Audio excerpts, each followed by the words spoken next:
The Wasteland by T.S. Eliot. Imagine Europe in 1922. The First World War has ended. Millions are dead. Cities lie in ruins. Faith in religion has weakened.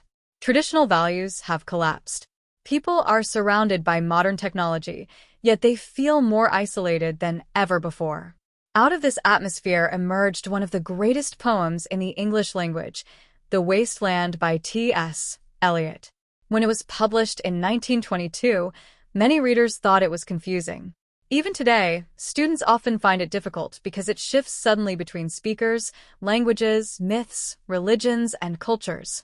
But beneath its complexity lies a simple question. What happens to a civilization when it loses its spiritual center? The poem opens with one of the most famous lines in English literature.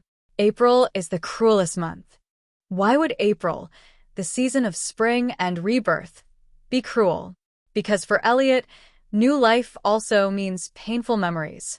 Winter allows people to remain emotionally numb, but spring forces them to remember what they have lost.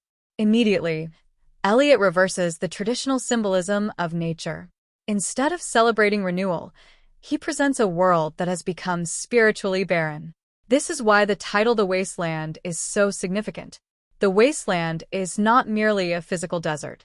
It represents modern civilization itself, a society that possesses wealth, science, and progress but lacks purpose, faith, and genuine human connection.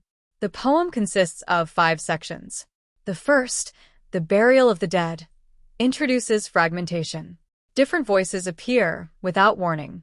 Different time periods overlap. Different cultures speak to one another. This fragmentation mirrors the fractured consciousness of the 20th century. One of Eliot's greatest techniques is his use of literary allusions. He refers to Greek mythology, the Bible, Buddhism, Hindu philosophy, Shakespeare, Dante, and many other works. His purpose is not simply to display his learning. Instead, he suggests that modern civilization can only understand itself through the accumulated wisdom of earlier cultures. The second section, A Game of Chess, shifts from public civilization to private relationships. The title itself refers to strategy, calculation, and emotional manipulation. Here, Eliot portrays marriages and conversations that lack intimacy. People speak, yet they fail to communicate. Love has become mechanical rather than meaningful. The third section, The Fire Sermon, borrows its title from one of the Buddha's sermons. According to Buddhist philosophy, human beings burn with desire, greed, and attachment. Eliot combines this Eastern philosophy with Western urban life. The result is a powerful picture of moral exhaustion. Perhaps the most memorable image is the polluted River Thames. Unlike the beautiful river celebrated by earlier poets, Eliot's Thames reflects the decay of modern civilization.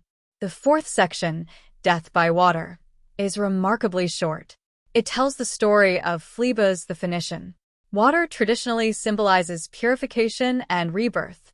Here it also becomes a reminder that death ultimately equalizes everyone. No matter how wealthy or powerful we become, mortality remains unavoidable. The final section, What the Thunder Said, brings together Christian symbolism, the legend of the Holy Grail, and the ancient Hindu text, the Upanishads. One of the most significant moments occurs when the thunder speaks. Its message is expressed through 3 Sanskrit words. Dada, Diadvam, Damayata. They mean give, sympathize, control yourself. These are presented as possible remedies for the spiritual crisis of the modern world. The poem concludes with another Sanskrit expression, Shanta Shanta Shanta. It is often translated as the peace which passeth understanding.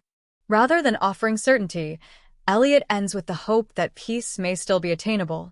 One cannot discuss The Wasteland without mentioning Eliot's concept of the mythical method.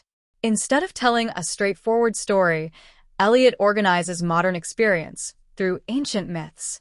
By comparing contemporary London with the Fisher King legend, he suggests that history repeats itself and that civilizations continually face periods of decay and renewal. The poem is also famous for its fragmentation. There is no single narrator. Voices interrupt one another. Scenes change abruptly. Languages shift from English to German, French, Italian, and Sanskrit. Rather than being flaws, these interruptions recreate the experience of modern life itself. Readers are expected to assemble meaning, just as archaeologists reconstruct broken civilizations from scattered fragments. Another important feature is Eliot's use of symbolism. The wasteland symbolizes spiritual emptiness.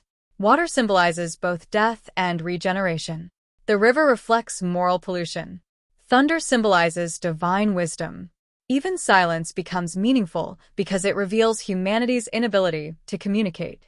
For students preparing for university examinations, remember these major themes: spiritual barrenness, alienation, fragmentation, loss of faith, the collapse of civilization, the search for redemption, the relationship between myth and modernity, the contrast between appearance and reality, the conflict between desire and discipline, and finally, the possibility of hope through spiritual renewal.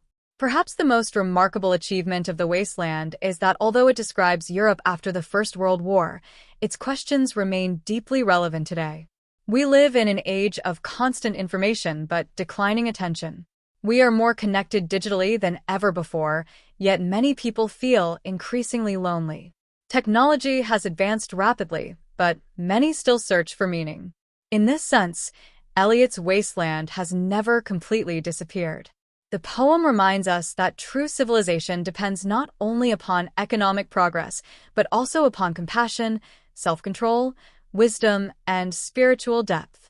That is why The Wasteland remains one of the defining masterpieces of 20th century literature.